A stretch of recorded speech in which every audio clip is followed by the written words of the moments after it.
ever rising levels of alcohol consumption in the country, as South Africans spend over 400 million rand on alcohol each day during the festive season. The Social Development Department says it expects the numbers to rise as the year draws to a close. For more on the extent of the problem, I'm now joined by Andrew Fulton, a director at 8020 Consulting, an organization that is doing surveys on drinking trends. Thank you so much, Andrew. A very Merry Christmas to you, and thank you for joining us this evening. So, South Africans are expected to spend an average of 414 million rand daily on alcohol during this festive season. What do you think are the factors that are driving the surge in spending? Yeah, thanks for having us on the show, and Merry Christmas to all your viewers that celebrate. So yeah, it's actually more than 414 million per day during the Christmas season. I mean, according to the South African Social Development Deputy Minister last year, said that about 7.7 billion is drunk between Christmas and New Year's. So we wanted to unpack that figure and just get an idea about it. And our friends at Trade Intelligence helped us with a figure that 150 billion is spent per year on alcohol, both in trade and off trade. And that works out to about 414 billion per day. But it's almost twice that over the festive season between Christmas and New Year's. And the reasons are obvious. I mean, certainly in South Africa, it's warm. People are outside. They're celebrating Christmas, or they're celebrating having a bit of a break at the end of a tough year. And alcohol plays a central role in those gatherings. So that's really the reason why that happens. And I mean, you're speaking of what, 800 million now per day, especially that it's the festive season. I mean, this spike comparing to other periods within the year is quite concerning. Is this comparative to other countries during this time of the year? Are other countries spending just as much? Yeah, I mean, there's various sources you can get for understanding alcohol consumption across the world. The world average consumption is about 5.5 liters per year. South Africa is above that global mean of at about 7.8 liters. So fairly high, but below some European countries like Romania, Czechia, and other countries that drink more than us. But certainly, 7 out of the top 10 drinking countries are in Africa. So it's certainly South Africa is well up there in terms of alcohol consumption per capita. And do you think this level of excessive consumption and spending on alcohol opens up to other avenues when it comes to the illicit trade of counterfeit alcohol in the country? We haven't actually looked into that, but certainly, with the prices, we've had, record inflation since COVID. It's under control now, but certainly with prices rising dramatically, I imagine people would be looking to cheaper alternatives to get alcohol, and would be looking at the illicit trade. I mean, certainly we've noticed that with our work that we've done in cigarettes. The tobacco industry, illicit consumption is absolutely massive. I think it's one of the biggest in the world. Sure. I mean, you're saying what South Africa's average annual alcohol consumption is notably high at what, 7.8 liters per person. What do you think contributes to this high level of consumption amongst South Africans? Yeah, that's a tough one. I mean, yeah. I mean, I'd be worried about kind of guessing at any reasons for that. I mean, we certainly do consume a lot of alcohol. It's readily available. It's relatively cheap. There are a number of factors, but I'd be worried to kind of look at any sort of psychological or any other issues around why we drink a lot of alcohol. And I mean, the insights show that the younger generations are some of the biggest contributors to the consumption, particularly Generation Y and Generation X. Is this because of access, perhaps?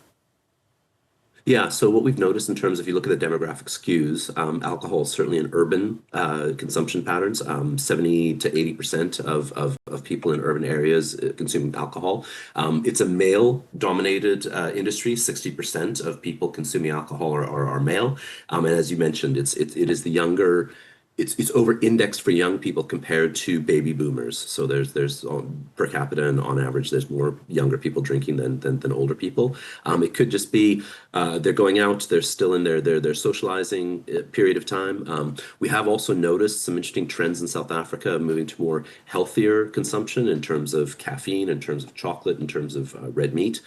So it could be that just older people are abstaining more to be a little bit more healthy. They've had their younger days when they drank a lot, and now they'd like to abstain a bit. One of the interesting things in that is we've noticed a significant rise in the non-alcoholic market. Yeah. There's 1 million people who said they consumed non-alcoholic beer, cider, or gin in the past 7 days, and that's just rising every year. So people are augmenting their drinking with non-alcoholic options. But the interesting fact there is only 5% of people who drink non-alcoholic beer abstain completely. It's a small percentage of people who are abstaining but still drink non-alcoholic beer. Yeah, and I really wanted us to expand on that as to why there's more of a preference of going for the non-alcoholic beverages as opposed to just abstaining. Does this speak to the culture in terms of how we want to be seen when we consume what we are consuming as South Africans? Yeah, I mean, I think there's a couple things. I mean, one might be a little bit of peer pressure that everyone else is drinking, you should be drinking too. So when you're drinking a non-alcoholic beverage, it's maybe less obvious to people. I've spoken to other people who are saying they'll alternate, so they'll have an alcoholic beer and then a non-alcoholic beer, and just kind of help themselves in terms of maybe staying a bit more sober. I think certainly over the festive season we notice there's a lot more roadblocks on the road, so it keeps you safer in terms of driving and getting into legal issues. But yeah, and it's also healthier. I've also noticed that the taste is certainly it's not just removing alcohol from beer; it's actually adding to the flavor and making it an enjoyable drink in and of itself instead of just a non-alcoholic option. And speaking about those preferences, I mean, how are the preferences shifting from different demographics, especially when it comes to the rise of wine, ciders, and spirits among the urban and some of those internet-enabled consumers?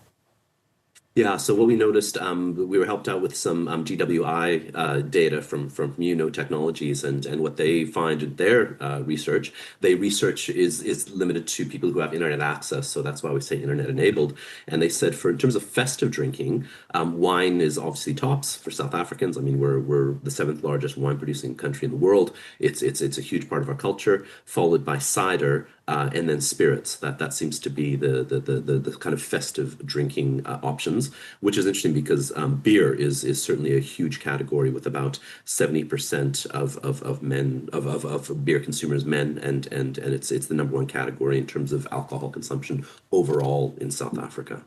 And this then must be a very lucrative business for retail companies.